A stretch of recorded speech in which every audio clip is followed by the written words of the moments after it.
dipelihara makhluk halus. Kisah mistis ini adalah kisah nyata.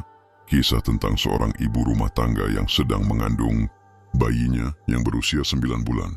Namun di saat kelahiran sang jabang bayi, tiba-tiba bayinya menghilang begitu saja seolah-olah ada makhluk gaib yang mengambilnya.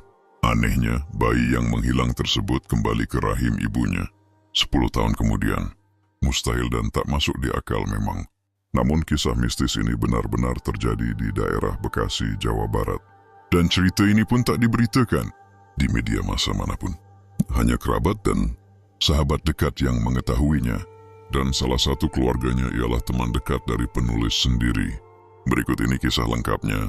Akhirnya cita-cita untuk membentuk keluarga yang bahagia tercapai. Sudah dengan dikandungnya janin yang ada dalam kandungan sang istri. Sungguh ini suatu kebahagiaan yang teramat besar bagi Hendra, pria yang selama ini begitu merindukan kehadiran seorang anak. Jaga kandunganmu, mah. Jangan kerja yang berat-berat. Biar Bibi Arum yang mengerjakan semua pekerjaan rumah. Apalagi mengingat usia kandunganmu mendekati 9 bulan. Pesan Hendra, sang suami, dengan penuh kasih sayang. Tentu saranmu pasti kuperhatikan, Mas. Ujar Nengsi penuh kemanjaan. Namun, wajah Nengis kemudian berubah muram. Sepertinya ada sesuatu yang mengganggu pikirannya. Ada apa, Ma? Sepertinya kau menyembunyikan sesuatu. Katakan saja. Aku tak akan marah, bujuk Hendra. Begini, semalam aku bermimpi aneh. Namun seperti nyata saja. Aku didatangi seorang kakek, berjenggot dan berjubah putih. Lalu dia mengatakan akan mengambil anak kita untuk sementara waktu. Hingga suatu saat nanti akan dikembalikan kembali. Aku takut mimpi itu akan menjadi kenyataan, Mas. Papar Nengsi dengan mimik yang berubah tegang.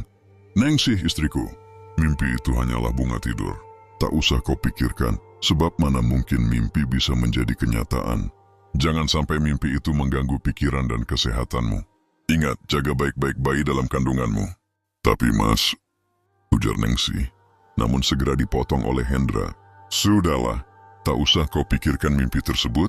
Lebih baik kita tidur dan istirahat. Bukankah besok pagi kita akan pergi ke puskesmas untuk memeriksa kandunganmu? Ujar Hendra. Nengsi pun terdiam mengalah mengikuti anjuran Hendra sang suami. Pagi harinya sekitar pukul 0. Nengsi perlahan-lahan menggeliat bangun. Dia membuka mata sambil menahan rasa kantuk yang tersisa. Dipandangi suaminya yang masih terlelap tidur. Matanya berpaling ke perutnya sendiri sambil memegangi dengan kedua tangannya. Tiba-tiba dia terkejut setengah mati. Tidak. Tidak mungkin. Nengsi terpekik dengan air mata yang secepatnya menganak sungai. Ketika itu, Nengsi melihat perutnya sudah kempes seperti layaknya orang yang tidak hamil. Itulah yang rupanya membuat Nengsi histeris. Hendra yang mendengarkan teriakan istrinya dan spontan bangun. Nengsi, ada apa? Ia bertanya Hendra dengan cemas. Mas, perutku tiba-tiba mengecil. Anak kita menghilang, Mas. Geragap Nengsi dengan air mata yang terus mengalir. Hendra menatap perut istrinya. Dia sendiri terbelalak heran, seakan tak percaya melihat apa yang terjadi dengan istrinya. Sambil menahan rasa bingung, dia bertanya kepada istrinya, Nengsi, mengapa ini terjadi? Pertanyaan yang bodoh, sebab sang istri pun tak pernah tahu apa yang telah terjadi sebenarnya. Entahlah, Mas. Aku tak tahu mengapa ini terjadi padaku. Sewaktu aku bangun, aku memeriksa perutku dan kudapati perutku sudah mengecil seperti ini. Anehnya, aku tak merasakan sakit baik di perutku maupun di rahimku. Jelas Nengsi sambil menahan tangisnya. Mas, mungkinkah kakek itu yang mengambil anak kita? Tanyanya kemudian. Maksudmu? Kakek yang mana? Hendra balik bertanya dengan heran. Kakek berjenggot dan bersorban putih yang kuceritakan semalam. Kakek yang selalu muncul dalam mimpiku itu, jawab Nengsi. Hendra termangu antara percaya dan tidak. Akhirnya mau tak mau dia harus mempercayai hal itu. Aku jadi takut, bingung juga resah dan tak mempercayai ini semua. Tapi kuharap kita harus bersabar atas cobaan ini. Dan andai kata kakek itu yang mengambilnya, kuharap dia mau mengembalikan anak kita nanti, katanya getir. Akhirnya mereka memberitahu keluarga yang letaknya memang saling berdekatan.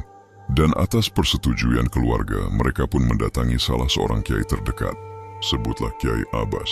Menurut hasil teropong batin yang dilakukannya, Anak mereka telah diambil secara gaib oleh salah seorang makhluk gaib, penghuni salah satu gunung yang ada di Cirebon. Pak Kiai tersebut menasihati agar mereka tak usah khawatir karena yang mengambil anak mereka adalah makhluk gaib dari golongan yang baik-baik. Anak tersebut akan dididik dan digembleng agar menjadi orang yang berguna dan mumpuni. Setelah mendapat penjelasan dan nasihat dari sang kiai, mereka pulang dengan kegalauan yang sulit diobati. 10 tahun kemudian, Ningsih, tolong buatkan aku kopi. Gulanya sedikit saja. We are Hendra. Baik, Mas. Dan jawab Ningsih. Tak lama kemudian, Ningsih membawa secangkir kopi, lalu disuguhkan kepada Hendra, suaminya. Ningsih lalu duduk di samping Hendra dan berkata, "Sudah 2 bulan ini aku tak datang bulan, Mas." Hendra pun memandang wajah istrinya. "Ningsih, coba kau katakan sekali lagi." Hendra berkata, seakan tak percaya dengan ucapan istrinya. "Saya sudah 2 bulan ini tak datang bulan, Mas." Hendra pun memandang wajah istrinya. "Ningsih, coba kau katakan sekali lagi." Hendra berkata seakan tak percaya dengan ucapan istrinya. "Saya sudah 2 bulan ini tak datang bulan, Mas." Ningsih menegaskan. "Berarti kamu hamil?" Ucap Hendra dengan nada gembira. "Puji syukur kepada Tuhan, akhirnya setelah 10 tahun kita menunggu sejak kehamilanmu yang hilang, tercapai juga cita-cita untuk memiliki anak," susul Hendra lagi. "Saya juga merasa gembira dan mensyukuri atas karunia Tuhan yang dilimpahkan kepada kita. Tapi ada yang mengganjal hati saya tentang kakek berjenggot itu. Mungkin Mas masih ingat 10 tahun yang lalu. Sewaktu saya hamil dan tiba-tiba anak kita yang masih di kandungan hilang secara gaib yang ternyata diambil oleh kakek itu. Semalam dia mendatangi saya lagi melalui mimpi. Dan dia berkata bahwa anak yang saya kandung yang ada di perut ini sebenarnya adalah anak yang 10 tahun lalu diambilnya. Dan selama 10 tahun, dia mengajarinya dengan ilmu lahir batin. Kakek itu juga mengatakan anak kita dididik di salah satu gunung yang ada di Cirebon." Jelas nangis panjang lebar. Wanita kuning langsat itu melanjutkan, "Apa? Mungkin anak yang aku kandung saat ini adalah anak kita yang terdahulu, yang selama 10 tahun menghilang." Ya, dalam mimpiku, kakek berjenggot tersebut mengatakan agar kita tak usah bingung dengan fenomena gaib ini, karena semua itu bisa saja terjadi atas kehendak Allah. Dia juga berpesan agar anak ini dirawat dengan baik-baik. Hendra tertunduk seakan mengingat kembali kejadian 10 tahun yang lalu. Sudahlah, apapun yang terjadi, kita harus bersyukur dan kita harus merawat anak kita dengan baik agar menjadi anak yang saleh, katanya mencoba menutupi kegusaran hatinya.